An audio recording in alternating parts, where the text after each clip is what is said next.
السلام علیکم ورحمۃ اللہ وبرکاتہ۔ اعوذ باللہ من الشیطان الرجیم، بسم اللہ الرحمن الرحیم۔ افلا يتدبرون القرآن ولو كان من عند غیر اللہ لوجدوا فیہ اختلافا کثیرا۔ کیا پھر وہ لوگ قرآن کریم میں غور و فکر نہیں کرتے؟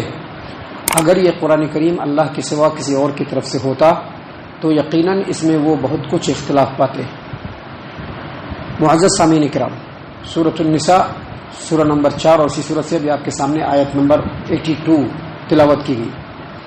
سامعین کرام، یہ جو قرآن کریم ہے اس کو اللہ تبارک و تعالیٰ نے لوگوں کی ہدایت کے لیے نازل فرمایا ہے۔ ہدایت کا مطلب یہ ہے کہ اس قرآن کریم کو اللہ تبارک و تعالیٰ نے اس لیے نازل فرمایا کہ اس میں جو احکام اللہ تبارک و تعالیٰ نے لوگوں کے لیے بیان کیے ہیں، سب سے پہلے لوگوں کو چاہیے کہ ان احکام کو سمجھیں، سمجھنے کے لیے اس کی تعلیم حاصل کریں، درس و دروس میں بیٹھیں، علماء کرام اس کے بارے میں کیا بتلاتے ہیں، جو علماء حق ہیں اس کو سمجھنے کی کوشش کریں اور سمجھ کر کے اس کے اوپر عمل کرنے کی کوشش کریں، اس کے مطابق زندگی گزارنے کی کوشش کریں۔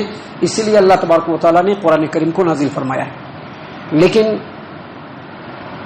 افسوس کی بات یہ ہے کہ جب یہ قرآن کریم نازل ہو رہا تھا اس زمانے میں کفار و مشرکین اس قرآن کریم کو سمجھنے سے لوگوں کو روکتے تھے، لوگوں کو مختلف انداز میں اس قرآن کریم کے خلاف بھڑکاتے تھے، سمجھاتے تھے کہ یہ قرآن کریم اللہ کا کلام نہیں ہے بلکہ اپنی طرف سے بنایا ہوا ہے اور ہم کو ہمارے باپ داداؤں کے دین سے بھڑکا کر کے دوسری طرف لے جانے والا ہے۔ سامعین کرام، افسوس اس بات کے اوپر ہے تو وہ لوگ افسوس اس بات پر ہے کہ وہ لوگ کفار و مشرکین تھے۔ لیکن آج کے ڈیٹ میں مسلمان اور مسلمانوں میں بھی جو لوگ اپنے آپ کو عالم، امام، مفتی، فلاں چلا کہتے ہیں، وہ لوگ بھی لوگوں کو روکتے ہیں۔ اب وہ بول کر کے نہیں روکتے ہیں جو کفار مشرکین بول کر کے روکتے تھے، بلکہ اب کیا بول کر کے روکتے ہیں؟ نہیں، یہ قرآن کریم سمجھ نہیں سکتے، سمجھ میں نہیں آئے گا، تمہارے سمجھنے کا نہیں ہے۔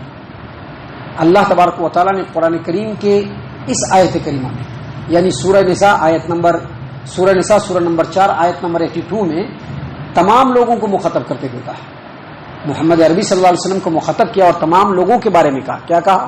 افلا یتدبرون القرآن، یہ لوگ قرآن کریم کے اوپر غور و فکر کیوں نہیں کرتے ہیں؟ جو لوگ قرآن کریم کو اللہ تبارک و تعالیٰ کا کلام نہیں سمجھتے ہیں یا اللہ تبارک و تعالیٰ کا کلام سمجھتے ہیں لیکن قرآن کریم کے محکم اور بلیغ آیات کو سمجھنا نہیں چاہتے ہیں، اللہ تبارک و تعالیٰ نے ان لوگوں کی سرزنش کرتے ہوئے کہا ہے کہ یہ جو قرآن کریم ہے یہ اللہ تبارک و تعالیٰ نے اس لیے نازل کیا ہے کہ لوگ سمجھے، اس میں کوئی اختلاف نہیں ہے۔ بعض لوگ کہتے ہیں کہ قرآن کا یہ معنی ایسے ہے، فلاں آیت کا معنی ایسے ہے۔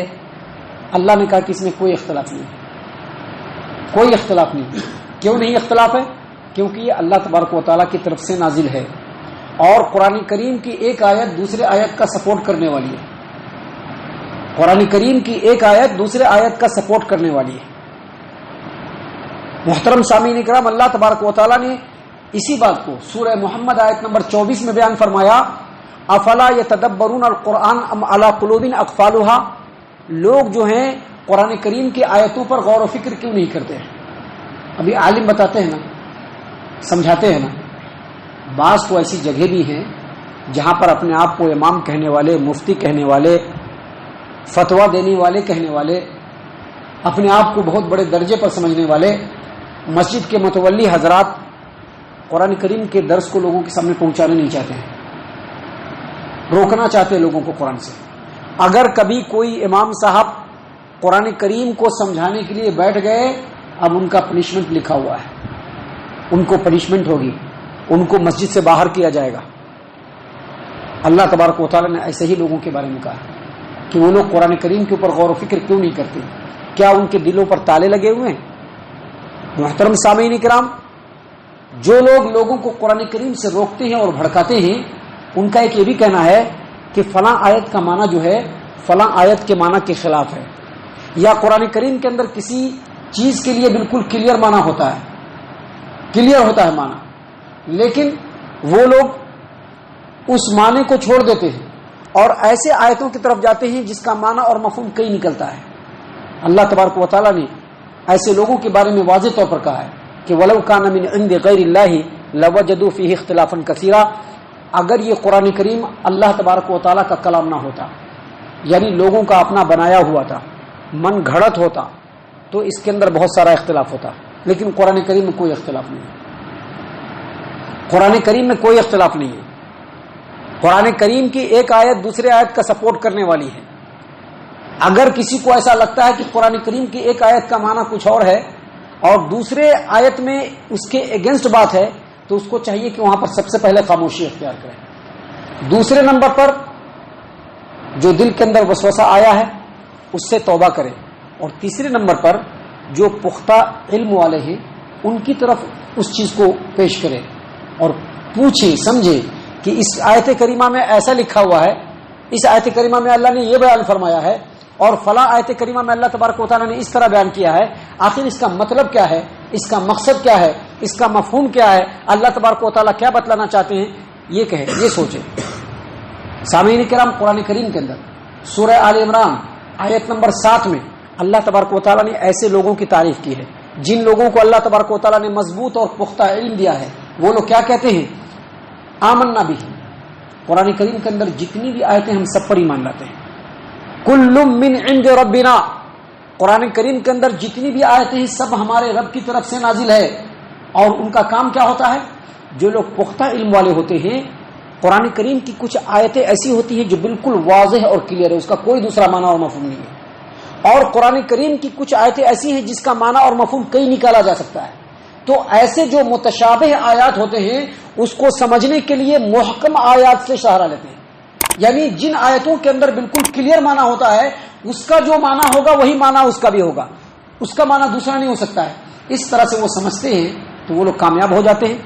لیکن اللہ تبارک و تعالیٰ نے اسی آیت کریمہ میں ایسے لوگ جن کے دلوں کے اندر ٹیڑھاپن ہوتا ہے، جو لوگ فتنہ و فساد کو پسند کرتے ہیں، ایسے لوگوں کے بارے میں کہا کہ ان لوگوں نے جو صحیح اور مضبوط اور محکم اور بالکل کلیئر آیت تھی اس کو چھوڑ دیا اور جو متشابہ آیت تھا اس کو لے لیا.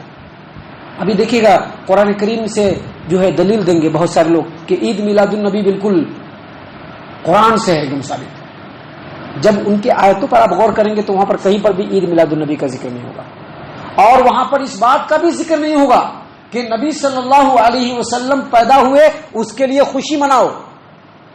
اور جب آپ صحابہ کرام کی زندگی کو لیں گے، نبی صلی اللہ علیہ وسلم کو بھی زندگی کو لیں گے، تو وہاں پر بھی آپ کو کہیں پر بھی ایک ثبوت نہیں ملے گا کہ نبی صلی اللہ علیہ وسلم نے اپنی زندگی میں عید میلاد النبی منایا ہو، یا صحابہ کرام نے اپنی پوری لائف میں عید میلاد النبی ایک مرتبہ ہی منایا ہو، کہیں پر بھی نہیں ہوگا. لیکن قرآن کریم میں ایسا لکھا ہوگا کہ اللہ تبارک و تعالیٰ کی نعمت ملی ہے تو وہاں پر خوشی مناؤ، تو فوراً سمجھ لیں گے کہ عید میلاد النبی کے لیے. تو اللہ نے کہا کہ جو لوگ اس طرح سے سمجھنے والے ہیں وہ لوگ گمراہ ہونے والے ہیں، اور اللہ تبارک و تعالیٰ نے مضبوط علم والوں کی تعریف فرمائی. سامعین کرام، یہاں پر ہم اس آیت کریمہ کے سپورٹ میں اور اس آیت کریمہ کی تفسیر میں دو حدیثیں پیش کرنا چاہتے ہیں. پہلی حدیث ہے جس کو امام احمد نے اپنی مسند کے اندر روایت کیا. عبداللہ بن عمر رضی اللہ عنہما روایت کرتے ہیں کہ میں اپنے بھائی کے ساتھ ایک ایسی مجلس میں تھا جو مجلس اتنی قیمتی تھی کہ اس مجلس کے مقابلے میں سرخ اونٹ کی دولت بھی کچھ نہیں ہے. ہم لوگ ایک مقام پر تھے نبی صلی اللہ علیہ وسلم کے دروازے کے سامنے، اور صحابہ کرام کی ایک جماعت وہاں پہ بیٹھی ہوئی تھی. ہم لوگ اس کے درمیان میں جا کر کے بیٹھنا پسند نہیں کیے کیونکہ صحابہ کرام ہیں، ہم لوگ سائڈ لگ کر کے بیٹھ گئے. تو صحابہ کرام کے درمیان ایک آیت کریمہ کے اوپر گفتگو شروع ہوئی، اور جب اس کے معنی اور مفہوم میں اختلاف ہوا تو ان لوگوں کی آواز بلند ہو گئی. اللہ کے رسول صلی اللہ علیہ وسلم اپنے گھر سے نکلے بہت ہی غصے کے عالم میں. حدیث کے الفاظ ہیں کہ باہر تشریف لائے تو غصے کی وجہ سے آپ کا چہرہ اقدس کیا ہو رہا تھا؟ بالکل گمراہ ہو رہا تھا. آپ صلی اللہ علیہ وسلم بالکل گلنار ہو رہا تھا. غصے کی وجہ سے آپ کا چہرہ اقدس بالکل گلنار ہو رہا تھا، ایک دم سرخ اور لال ہو رہا تھا. آپ صلی اللہ علیہ وسلم باہر نکلے اور کہا لوگوں ٹھہر جاؤ، پچھلی امتیں اسی لیے تباہ و برباد ہو گئی. پچھلی امتیں اسی لیے تباہ و برباد ہو گئی کہ ان کا یہ ماننا تھا اور یہ سمجھنا تھا کہ وہ لوگ جو اپنی کتاب پڑھتے ہیں اس میں بعض جو ہے الگ ہے اور بعض الگ ہے. یعنی اللہ کی کتاب سے اختلاف کرنے کی وجہ سے پچھلی امت کے لوگ جو ہے وہ ہلاک و برباد ہو گئے. دیکھو یہ جو اللہ کی کتاب ہے اس لیے نازل نہیں ہوا ہے کہ اس کا بعض حصہ کے خلاف ہو، بلکہ اس لیے نازل ہوا ہے کہ اس کا ہر حصہ دوسرے حصے کو سپورٹ کرتا ہے. لہذا تم اگر اللہ کی کتاب کو پڑھو تو اس میں جو سمجھ میں آئے اس پر عمل کرو، اور جو سمجھ میں نہیں آئے اس کو علم والوں کے سامنے پیش کرو اور وہاں سے پوچھ لو. اس سے کئی باتیں سمجھ میں آتی ہیں، جس میں سے ایک بات جو کلیئر سمجھ میں آتی ہے کہ نبی صلی اللہ علیہ وسلم نے بھی قرآن کریم پڑھ کر کے عمل کرنے کے لیے کہا ہے، قرآن کریم کو سمجھ کر کے عمل کرنے کے لیے کہا ہے، اور ہر ایک کو کہا ہے. یہ نہیں کسی ایک کو ہوگا، یہ نہیں کہا کہ عالموں کو صرف کہا کہ جو تم پڑھتے ہو اور اس میں سمجھ میں آتا ہے اس پر عمل کرو، جو نہیں سمجھ میں آتا ہے پختہ علم والے ہیں ان کے سامنے پیش کرو. آج بھائی لوگ کیا کہتے ہیں کہ نہیں قرآن کریم کو ہر آدمی نہیں سمجھ پائے گا، ہر آدمی کے سمجھنے کی بات نہیں. کیوں ایسا کہتے ہیں؟ ایسا اس لیے کہتے ہیں کہ ان کی دکانداری بند ہو جائے گی. جب قرآن کریم کی طرف لوگ مائل ہو جائیں گے نا تو ان کی دکانداری بند ہو جائے گی. آپ کو بھی پتا ہوگا تمل ناڈو کے اندر ایک جو ہے بہترین اسپیچ کرنے والی لیڈی ابھی اسلام قبول کی ہے. اس کا بیان جانتے ہیں کیا ہے؟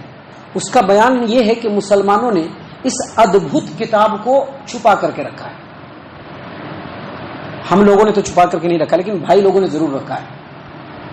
عالموں کو اس کا درس دینے کے اوپر ان کے منصب سے معزول کر کے مسجد سے نکالا ان لوگوں نے. دلیل کے ساتھ واقعہ کب ہوا، کہاں ہوا، اس کا پورا دستاویز موجود ہے کہ عالم صاحب نے قرآن کریم کے درس کو لوگوں کے سامنے، مسلمانوں کے سامنے پیش کیا تو ہے کیوں کیا، اور نکال دیا مسجد سے. کیوں؟ کیونکہ دکانداری بند ہو جائے گی. جو فتوے کی دکان ہے نا وہ بند ہو جائے گی. فتوے کی دکان بنا کر کے رکھا ہے نا، اور بہت سارے متولی حضرات ان کے ساتھ لگے رہتے ہیں، وہ سب بند ہو جائے گا. دیکھیے ایک نان مسلم جو ابھی مسلمان نہیں ہوئی ہے، ایک غیر قوم ہے، اور اس نے قرآن کریم کو سمجھ کر کے سمجھ لیا، وہ پڑھا اور سمجھ لیا.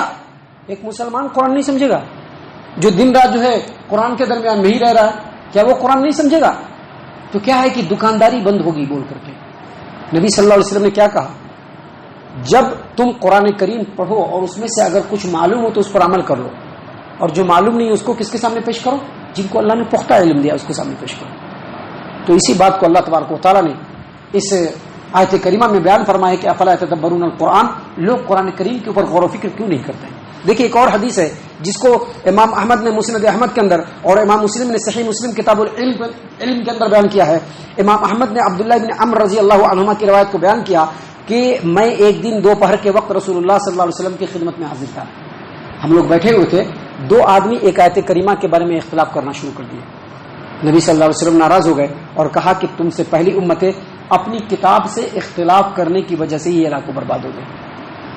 تو مسلمانوں کے لیے ضروری ہے کہ قرآن کریم کے اوپر غور و فکر کریں، قرآن کریم کی تعلیمات کو عام کریں، بچوں کو قرآن کریم پڑھائیں، پڑھنے کا انتظام کریں تاکہ وہ آگے بڑھ کر کے قرآن کریم کو سمجھنے والے بنے، قرآن کریم سے لوگوں کو دور کرنے والے نہ بنے، قرآن کریم کو سمجھنے والے بنے. اللہ تعالیٰ سے دعا ہے کہ اللہ تعالیٰ ہم تمام کو ان تمام باتوں کے اوپر خوب غور و فکر اور تدبر کرنے کی توفیق عنایت فرمائے. آمین.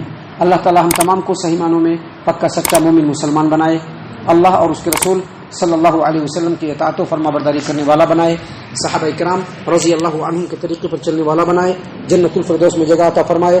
اے اللہ ہم تمام کو جہنم سے پناہ دے، اے رب العالمین ہم تمام کو جہنم سے پناہ دے، اے مالک الملک ہم تمام کو جہنم سے پناہ دے. آمین یا رب العالمین. وما علینا الا البلاغ المبین.